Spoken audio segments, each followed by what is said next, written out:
Hola, ¿qué tal? Buenos días, buenas tardes, buenas noches, dependiendo de dónde estemos, a qué hora estemos viendo ver el video. Damos gracias al Señor por otro día más que permite, ¿verdad? Tenemos este discipulado de familia de la Iglesia Bautista Ríos de Agua Viva. Mi nombre es Pastor Luis Caraballo, para servirle. Y vamos a estar hablando otro tema más, ¿verdad? Que nos ayuda a poder nosotros entender, ya sea de la perspectiva de líderes, ya sea de la perspectiva de padres, madres, jóvenes, niños, de la perspectiva que podemos ver nosotros, cómo nosotros podemos ser discipulados a través de la palabra, y este discipulado familiar va directamente a eso.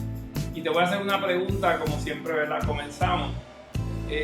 Dado que todos nosotros influenciamos a alguien, ya sea en nuestro trabajo, ya sea en todas partes de nuestra vida, en nuestros ministerios, nuestras familias, nuestros vecinos, y tal vez algún particular que nos está observando a nosotros en nuestro estilo de vida, ¿cómo nosotros lo estamos haciendo? ¿Cómo estamos influenciando a esas personas que nos observan? ¿Lo estamos haciendo con orgullo o con humildad? Qué bueno que estamos aquí, qué bueno que podemos comenzar este tiempo, ¿verdad?, de discipulado. Y voy a empezar como siempre, ¿verdad?, utilizamos como referencia el libro de Siervos para su Gloria del pastor Miguel Núñez. Y el versículo que comenzamos, vamos a comenzar hoy, Mateo 11:29, dice: aprended de mí que soy manso y humilde de corazón. El versículo citado contiene una de las frases más conocidas de Jesús. Sin embargo, es a la vez una de las enseñanzas que menos vemos aplicada en la práctica. Con estas palabras, el maestro ayudaba a sus discípulos a entender que el liderazgo del reino de los cielos es radicalmente distinto al modelo que ellos habían conocido hasta ese momento.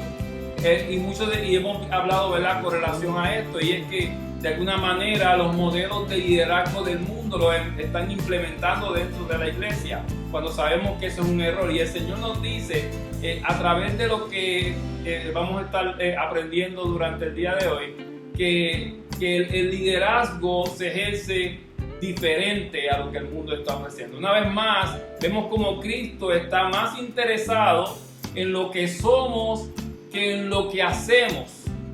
Cuando llama a sus discípulos, les dijo que los haría pescadores de hombres. Es decir, ellos llegarían a ser algo más de lo que ya eran. Luego en Mateo 11:29, que lo acabamos de leer, dice: aprended de mí que soy manso y humilde. No es suficiente con que nos comportemos mansa y humildemente. Lo que vale para Dios va más allá del comportamiento. Al analizar la historia redentora, creemos que será fácil afirmar que la principal piedra de tropiezo de los líderes cristianos ha sido el orgullo humano. Y una de las cosas que tenemos que dar por sentado es que el orgullo viene con el pecado que está en nosotros desde el origen, ¿verdad? Que ocurrió el pecado, entró al mundo por medio de Adán, y ese proceso del pecado se refleja en el orgullo que nosotros tenemos. Las más grandes estragos de la iglesia de Cristo pueden relacionarse de una u otra manera con el orgullo en el corazón del hombre. Las caídas pueden ser muy diversas, pero si pudiéramos establecer un común denominador, tendríamos que concluir que ciertamente el autor de Proverbios tenía toda la razón cuando dice: delante de la destrucción va el orgullo, y delante de la caída la altivez de espíritu. Ese fue el caso, por ejemplo, de Saúl en el Antiguo Testamento, y el caso de Pedro en el Nuevo Testamento. Observamos que el orgullo humano desplegado en esta conversación entre Jesús y Pedro, vamos a ver ese ejemplo. Mateo 26, 31 al 35 nos dice: entonces Jesús le dijo: esta noche todos vosotros os apartaréis por causa de mí, pues escrito está: heriré al pastor y las ovejas del rebaño se dispersarán. Pero después de que yo haya resucitado, iré delante de vosotros a Galilea. Entonces Pedro respondiendo le dijo: aunque todos se aparten por causa de ti, yo nunca me apartaré. Jesús le dijo: en verdad te digo que esta misma noche, antes de que el gallo cante, me negarás 3 veces. Pero Pedro le dijo: aunque tenga que morir contigo, jamás te negaré. Todos los discípulos dijeron también lo mismo. Pedro confiaba más en sus palabras que en las del Señor Jesucristo, que acababa de hacer la advertencia. Cuando Jesús le anuncia a Pedro que lo negaría 3 veces, en vez de solicitar ayuda de parte de Dios, niega la veracidad de las palabras de Cristo al decir: aunque tenga que morir contigo, jamás te negaré. Lo que muchos pasan por alto es que ese orgullo humano que cree en su propia sabiduría y conocimiento no estaba solo en Pedro, sino en el resto del grupo. Observa nuevamente las palabras que siguen a la declaración de Pedro. Todos los discípulos dijeron también lo mismo. El orgullo en el ser humano es lo que frecuentemente le impide ver sus debilidades y grietas del carácter, hasta el punto incluso de impedirle buscar ayuda antes que ocurra la caída. Quizás esta ceguera espiritual es la mejor explicación de por qué terminamos muchas veces arruinando el ministerio que Dios nos dio en un principio, ya sea el pastorado, ya sea otro ministerio que tengamos a cargo. Lo terminamos arruinando por estas mismas consecuencias. Preferimos nosotros negarnos a que somos débiles si nos ponemos como si fuéramos fuertes, cuando realmente, como le pasó a Pedro, negó a Cristo 3 veces. Cada vez necesita llevar a cabo su responsabilidad de cada líder. Necesita llevar a cabo sus responsabilidades de una posición que le permita influenciar a los demás. Algunos lo hacen desde una posición de humildad y otros, quizás la mayoría, lideran desde una posición de jefatura, a causa del orgullo que hemos estado analizando y que vamos a ver a profundidad. El orgullo disfruta de lo que lo reconozcan como jefe, mientras que el humilde lidera modelando como lo hizo nuestro Señor Jesucristo. Y vemos también que lo hemos discutido antes en lo que son los discipulados anteriores, y es que el líder modela, el líder camina, el líder le sigue. Y las personas tienen que estar, los líderes deben estar dispuestos a hacer a ese espejo o ese lugar donde la gente está mirando para seguir.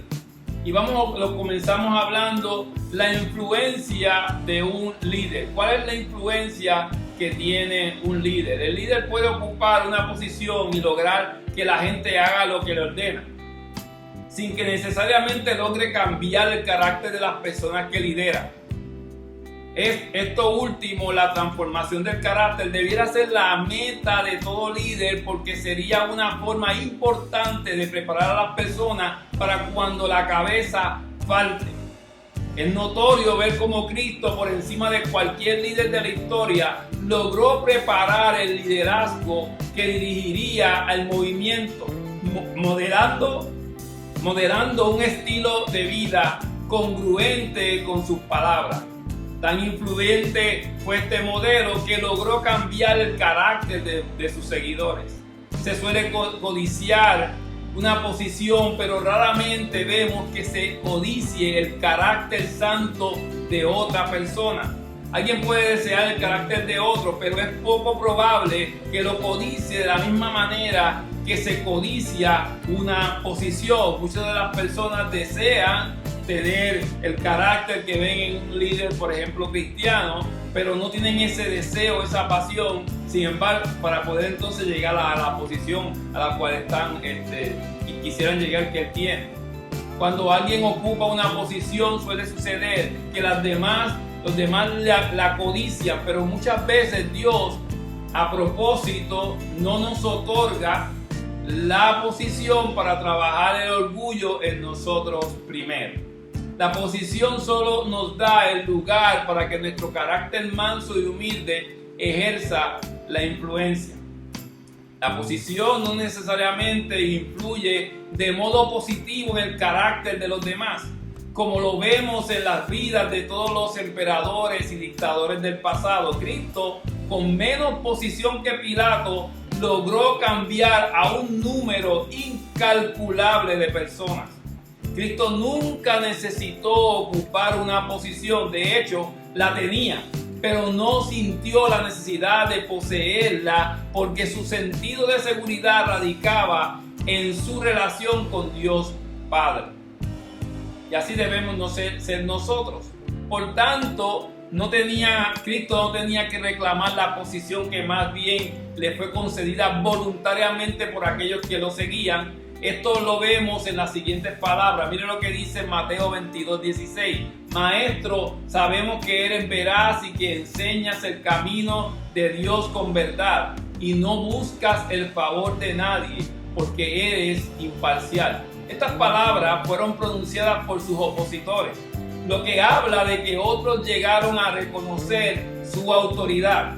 Cuando el líder se ve en la necesidad de reclamar su autoridad, es indicativo de que no la tiene, y muchas veces los demás no la reconocen debido a sus debilidades de carácter, que él mismo no ve a pesar de que los otros la han observado múltiples veces. Entonces lo mejor que puede hacer es disimular y dejar que Dios haga el resto. La realidad es que no se trata de cubrir nuestras grietas simplemente, sino de cambiar todo lo externo como resultado de haber cambiado todo lo interno. Y ahí entonces vemos cómo el Señor va moldeando nuestro carácter a través de nuestro ministerio, de nuestro tiempo que hemos tenido pastoreando para la gloria del Señor. Hemos visto que en las experiencias que hemos tenido el Señor ha ido transformándonos, porque de alguna manera por novatada o por inexperiencia comenzamos a hacer mal el ministerio, pero Dios entonces comienza a transformarnos a través de todas las experiencias que vamos viviendo, y en el Espíritu Señor nos va modificando para ejercer la labor como debe ser, cuando la gloria no debe ser de nosotros, sino la gloria siempre tiene que ser de nuestro Señor Jesús. Segundo que vemos, la influencia del orgullo y la humildad. Hay una diferencia marcada entre lo que es esa influencia con orgullo y la influencia que ejerce la humildad, que es la que Cristo modela y la que está enseñando. La gran mayoría de los líderes que han vivido preocupados por escalar posiciones no han empleado la misma cantidad de tiempo y esfuerzo en cultivar su carácter. Muchos se esfuerzan a cómo yo logro alcanzar el ser presidente de esta empresa, o cómo yo logro alcanzar a ser supervisor, o si es un ministerio, cómo yo logro alcanzar a ser líder del ministerio, o tal vez llegar a ser pastor, pero no se han sentado a cultivar o a esforzarse de esa misma manera en el carácter que tiene que ver con el tiempo que te sometes a la voluntad del Señor, obviamente leyendo la palabra del Señor. Muchas veces lo que impulsa a las personas a desear una posición de importancia es el vacío existencial en el que viven. Vamos a ver 3 razones que muchas veces influencian a nuestras vidas para esas posiciones, alcanzar esas posiciones. Lo primero que vemos es el vacío existencial. Lamentablemente, una vez que llega a la posición, la persona sigue vacía, lo cual la lleva a codiciarla más o a codiciar una posición aún más alta. Asimismo, ese vacío puede llevarla también a codiciar más poder dentro de la posición que ya tiene, o a desear tener más seguidores de su persona. Si piensa así, pronto la posición le quedará pequeña a sus ojos y surgirá una nueva ambición en ella. Y tenemos que nosotros autoevaluarnos para saber si la realidad, cuando deseamos tener una posición, la estamos mirando por el vacío existencial que tenemos. Segundo, otro motivo de ser por la posición es la inseguridad. La posición nos hace sentir por encima de los demás. Y al sentirnos por encima de los demás y al liderar, ponemos en evidencia nuestro sentido de superioridad hasta el punto de querer demandar nuestro reconocimiento como supervisores o superiores.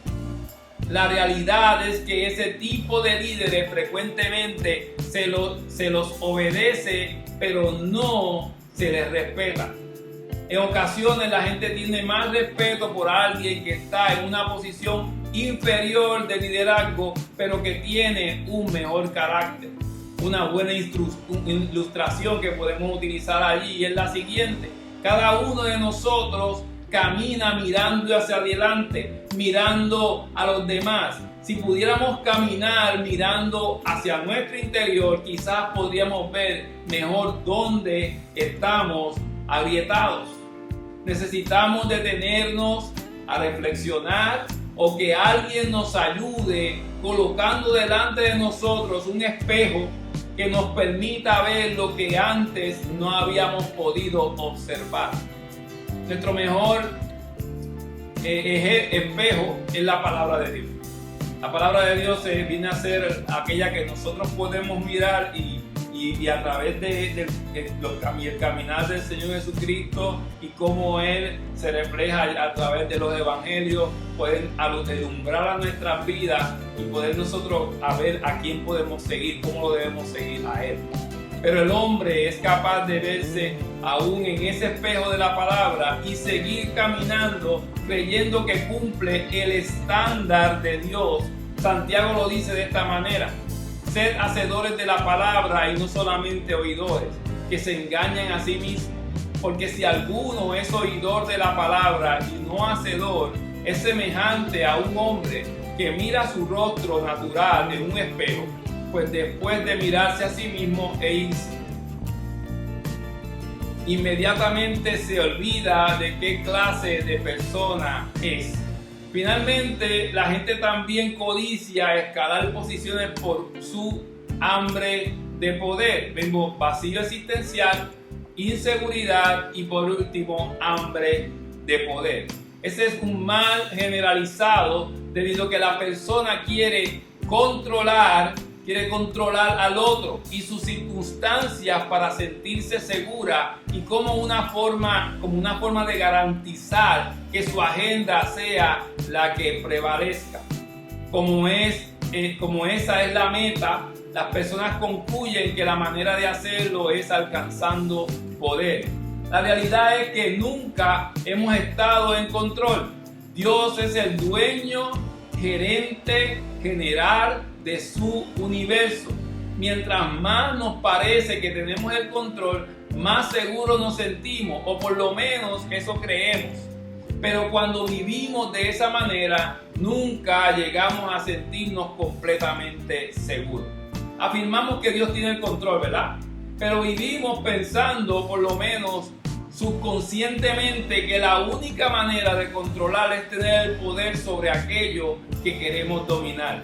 Esto lo vemos aún en el hogar, donde la esposa quiere controlar al esposo y viceversa, precisamente porque cuando el esposo cree tener el control sobre la esposa, se siente más seguro en su hogar.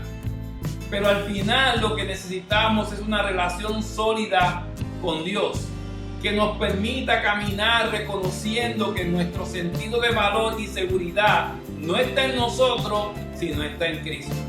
Así no necesitaremos todas estas muletas auxiliares que tampoco nos permiten alcanzar lo que buscamos. Miguel nos dice en su libro, ¿verdad?, con este tema: creemos que de una u otra manera todos nosotros hemos experimentado el uso de muletas en algún momento, o lo experimentamos hoy. Esto es muy típico de la naturaleza humana y lo que tenemos que hacer es reconocerlo y trabajarlo bajo la dirección de Dios. El uso del poder para liderar nunca fue el ejemplo de nuestro Señor Jesucristo. De hecho, cuando se presentó la ocasión para hacer uso del poder para su beneficio, lo rechazó. En el huerto de Getsemaní nos encontramos con una de esas ocasiones. Lucas 22, 49 y 51 dice: y cuando los que rodeaban a Jesús vieron lo que iba a suceder, dijeron: Señor, ¿heriremos a espada? Y uno de ellos hirió al siervo del sumo sacerdote y le cortó la oreja derecha. Respondiendo Jesús le dijo: deteneos, basta de esto. Y tocando la oreja al siervo, lo sanó. La reacción de Pedro, que fue el que corta la oreja, y la reacción de Jesús ante el mismo acontecimiento fue muy diferente. Uno reaccionó de modo muy carnal, que eso es Pedro, y al cortarle la oreja al soldado, y el otro reaccionó de manera espiritual y le sanó la herida, ese fue Jesucristo. Eso es exactamente lo que el líder necesita decir en cada ocasión. ¿Reaccionaremos para glorificar a Dios o reaccionaremos para cumplir nuestros propósitos personales? Cuando el líder habla, necesita recordar que las palabras tienen un gran poder de influencia. Ante un mismo acontecimiento podemos herir al otro o ayudarlo a crecer. Y esa historia de Jesucristo y Pedro nos lo ilustra perfectamente. El abuso del poder es una forma pagana de ejercer liderazgo. Observamos a continuación cuál es la manera adecuada de liderar según la instrucción del apóstol Pedro, luego de haberla aprendido, luego de haber pasado por el Espíritu Santo. Pedro luego, cuando escribe las cartas, habla de cómo es esa madurez espiritual y cómo debe ser ejercido ese liderazgo. Por tanto, a los ancianos entre vosotros exhorto yo, ancianos como ellos y testigos de los padecimientos de Cristo y también participantes de la gloria que ha de ser revelada, pastorear el rebaño de Dios entre vosotros, velando por él, no por obligación, sino voluntariamente, como quiere Dios, no por la avaricia del dinero, sino por sincero deseo, tampoco como teniendo señorío sobre los que os han sido confiados, sino demostrando ser ejemplos del rebaño. El líder y el pastor camina y las ovejas le siguen. De hecho, las ovejas que nosotros tenemos a cargo, ya que somos los que somos pastores, no son ovejas de nosotros, son ovejas del rebaño del Señor. Y nosotros hemos sido voluntariamente escogidos para velar esa grey, para velar y cuidar de ellas, teniendo en cuenta que no son de nosotros, sino son de nuestro Señor. Los líderes humildes formados por Dios dirigen su pueblo fielmente al ser ejemplos de rebaño, tal como lo hizo Cristo a su paso por esta tierra. Pero los líderes orgullosos lucen de una manera muy diferente. El orgullo se enoja ante el cuestionamiento porque ve toda pregunta como una amenaza. Estás viendo tú las preguntas que te hacen como líder influyente de forma amenazadora, pues esto refleja el orgullo. Pero Dios nos hace crecer, nos va transformando a su imagen, nos va santificando y esas características típicas de la inmadurez van desapareciendo. Luego miramos hacia atrás y notamos que aquello que nos hacía sentir amenazados e inseguros era realmente algo pequeño y de poca importancia, aunque en el momento lo vimos como algo amenazante. En nuestras inseguridades muchas veces reinterpretamos las intenciones y las palabras de personas al sentirnos cuestionados, pero quizás esa no era la intención del otro. Núñez también nos da aquí una buena lista de preguntas de autoevaluación para todo aquel que quiera ser un siervo de verdadera influencia espiritual. Preguntas que te debes apuntar, preguntas que te debes hacer continuamente. ¿Te consideras superior a otros? ¿Quieres que otros crean que tienes todas las respuestas? ¿Quieres que otros te consideren una persona humilde? ¿Creen los demás que tienes problemas con el ego? ¿Te resulta difícil pedir ayuda? ¿Tratas de controlar las situaciones o las personas? ¿Buscas llevar a cabo tu voluntad o la voluntad de Dios?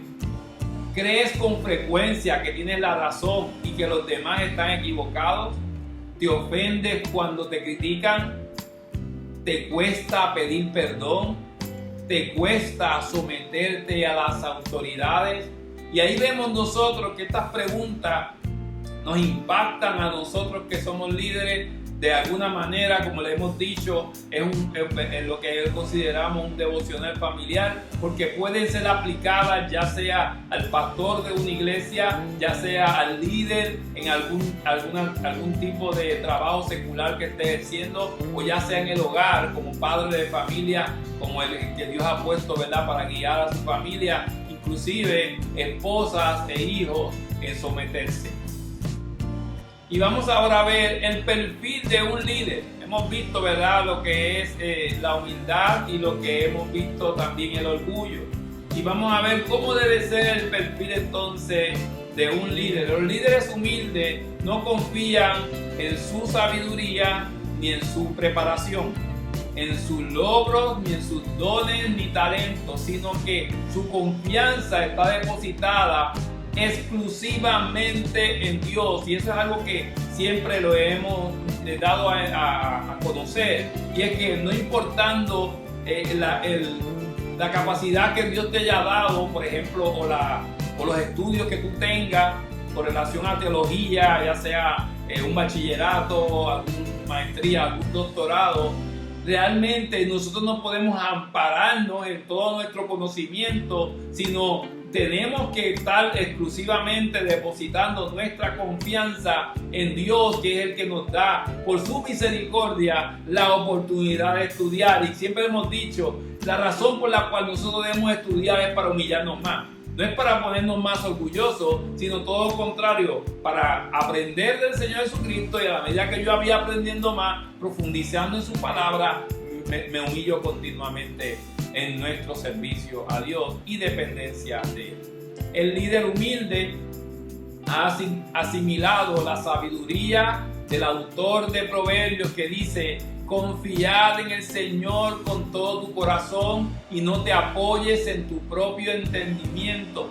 Reconocerle en todos tus caminos y Él enderezará tus sendas. No seas sabio a tus propios ojos. Teme al Señor y apártate del mal. La humildad es la característica número uno de las personas que Dios usa. Por tanto, los líderes humildes pueden ejercer mayor influencia que los que carecen de esta cualidad. La persona orgullosa suele ser egoísta, pero esa actitud egoísta de la carne, la que tiene que ser reemplazada por la actitud humilde del espíritu. Esa es la virtud que Jesús dijo que debíamos aprender de Él directamente, como vimos al inicio de este capítulo. El Señor nos ordenó aprender de Él porque nosotros vivimos aprendiendo de todo el mundo menos de Él. Recordemos que la humildad es la columna vertebral de todo buen liderazgo. Y si reconocemos que la columna vertebral es sumamente importante en nuestro cuerpo, así debe ser también la columna vertebral del liderazgo. Y tenemos que enfatizar que debemos ser humildes. Los líderes humildes cultivan relaciones, forman a otros líderes, invitan a otros a liderar con ellos, comparten sus ideas y permiten ser cuestionados en buen sentido y de manera constructiva. Martin Lloyd-Jones decía de un hombre que es verdaderamente humilde: se asombra de que Dios y el hombre puedan pensar en él y que lo traten tan bien como lo hacen. Qué bueno sería que nosotros a través de, en este momento, podamos reflexionar y podamos analizar: realmente yo estoy guiando en mi liderazgo, en mi vida, la gente que me está observando lo está viendo de manera humilde como Jesucristo lo enseña, o lo estamos haciendo de manera orgullosa e imponemos a las personas a que hagan lo que yo les estoy diciendo, y la gente lo hace porque es su supervisor o su jefe o su pastor, pero no lo hace mirando que esa persona lo ha ejemplificado, que ha sido transformado su carácter y lo está poniendo en práctica al ejercer ese liderazgo. En reflexión final, a la hora de formar líderes, no podemos formarlos a la ligera. El proceso es tan importante como el producto final, o sea, la meta. La rapidez con que se forma a los líderes tal vez se explique los tantos informes de fracasos y caídas que hoy en día vemos dentro y fuera del ministerio. Cristo se tomó tiempo para formar a sus discípulos y no podemos olvidarlo. Tuvo 2 a 3 años trabajando con esos creyentes, con esos discípulos, y luego bajó el Espíritu Santo el día de Pentecostés y les capacitó y les dio poder para llevar la obra. El carácter no se forma de la noche a la mañana. Todo lo que tiene calidad requiere de esfuerzo y de tiempo. El diamante es una buena ilustración, porque se forma a grandes profundidades, bajo altas presiones y a través de un largo periodo de tiempo. Lo mismo ocurre con el carácter. Los líderes de hoy necesitamos recordar continuamente el valor de la integridad. Diariamente vivimos en una tensión entre lo que queremos hacer y lo que debemos hacer. Es entonces cuando la integridad del carácter determina las reglas de juego para resolver esa tensión y determina también lo que seremos, independientemente de las circunstancias y las personas. Si las acciones o intenciones del líder están en constante oposición, entonces solo basta con examinar su carácter para entender por qué se produce esta dicotomía. Lamentablemente, el orgullo con mucha frecuencia nos lleva a comprometer la integridad. El orgullo siempre querrá lucir bien, aunque tenga que mentir para hacerlo, lamentablemente. El orgullo lleva al hombre a la ingratitud porque no aprecia lo que otros hacen y con frecuencia se cree merecedor de lo recibido. Quizás la piedra de tropiezo más común del ser humano en general y de los líderes en particular es el orgullo o la idea inflada que tenemos de nosotros mismos. Por otro lado, y ya aterrizando el tema, lo que estamos hablando del discipulado, la humildad es tan valorada que muchos están dispuestos a pasar por alto algunas de nuestras debilidades al apreciar nuestra humanidad. En la historia del Antiguo Testamento vemos un ejemplo de eso. Probablemente no hubo mayor líder que Moisés, y de él Dios dijo: Moisés era un hombre muy humilde, más que cualquier otro hombre sobre la faz de la tierra. Fue a una humildad que Dios formó en Moisés a lo largo, mire bien, de 40 años en el desierto, trabajando para su suegro, por lo menos durante una parte de ese tiempo, y que luego continuó forjando durante los próximos 40 años mientras Moisés lideraba al pueblo hebreo hacia la tierra prometida. Interesante porque los 40 años que Moisés vivió, 40 años que estuvo en Egipto, no fueron contados, más bien estaba contando aquellos que estuvo de pastor en una posición humilde y luego entonces obrando o siguiendo los mandatos del Señor por el desierto. Como le dije, todo gran líder ha sido primero un gran seguidor.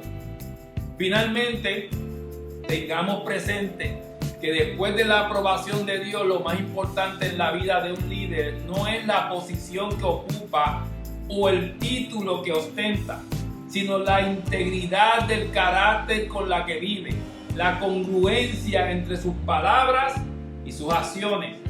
La formación del carácter es algo que no puede ser tomado a la ligera. Necesitamos dedicarnos de manera intencional a formarlo. Y eso es lo que yo te invito en este día, que saques tiempo para formar tu carácter. Ahora en tiempos de pandemia hemos tenido mucho tiempo de ocio y no lo hemos utilizado para formar o trabajar con nuestro carácter. Muchos nos lamentamos, muchos lloramos, muchos nos quejamos, pero no sacamos tiempo para estudiar a profundidad más la palabra y utilizar este tiempo para ir trabajando con nuestro carácter. Creemos que Dios es soberano, pero no lo reconocemos así en nuestras vidas. El talento es un don, pero el carácter es una elección que tú haces. Y por último, no olvides que tu carácter es formado para bien o para mal cada vez que tomas una decisión. Así que esperamos que haya sido de bendición para su vida. Si le ha gustado este discipulado, compártalo con otros, denle share, compártelo con otras personas que necesitan escuchar, que usted sabe que necesitan escuchar de esta palabra que ha sido llevada a través de este discipulado. Y damos gracias por este tiempo que hemos tenido. La gracia y la gloria sea siempre para nuestro Señor Jesucristo. Oramos. Padre, gracias te damos por el privilegio, Señor, de ser llamados hijos tuyos, Señor, y también siervos, Padre. Te pedimos que cada uno de nosotros que influenciamos de manera importante en la vida, ya sea de nuestros hijos, ya sea de nuestros familiares, ya sea de nuestra esposa, ya sea de nuestro trabajo, ya sea de nuestro ministerio como pastores, señores. Señor Padre, te pedimos, Padre, que tú seas guiando, Señor, transformando nuestro carácter. No queremos guiarlo de manera orgullosa.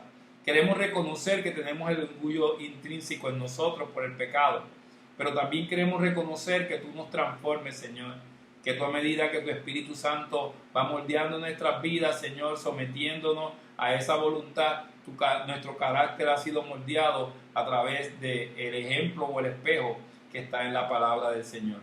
Ayúdanos a leer la palabra y hacerla parte de nosotros, que no quede más bien solamente en oír nada más, sino hacerla parte de nuestra mente y de nuestro corazón. Te pedimos, Señor, que tú seas con cada persona que está escuchando o leyendo, viendo, Padre Santo, este discipulado.